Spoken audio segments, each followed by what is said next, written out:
Today I'm hosting an open house in Bellevue, Washington. I always like to make a treat for guests, but want to avoid cookies and sweets that can spike insulin and lead to poor decision making. I also want to ensure potential buyers hit their protein macros. So I decided to make caramelized onion bison sliders. I started with 2-ounce patties of 90-10 bison and seasoned liberally with kosher salt. Then diced up 2 yellow onions and brought to a simmer to caramelize.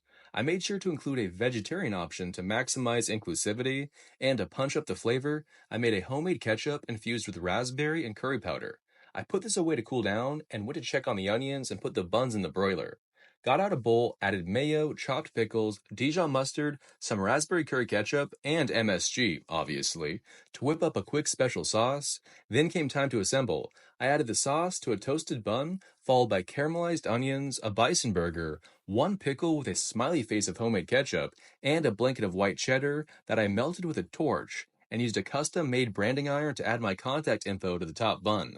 Then did the same for the other 24 sliders, and of course branded my contact info on each one to let buyers know what's up. It then came time to clean up the kitchen and pack up the sliders.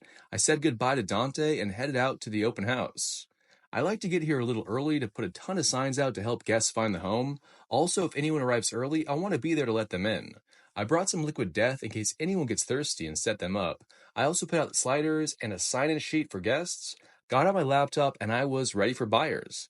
This was the home in Bellevue. It's a townhome with 3 bedrooms, 3 bathrooms, 1,800 square feet for $1.3 million. The open house went great. I met a ton of awesome buyers. Everyone loved the food, and all that was left to do was clean up and follow up with those who stopped by. I do open houses like this every week, so if you're hungry, come stop by. And let me know, what should I make for the next open house?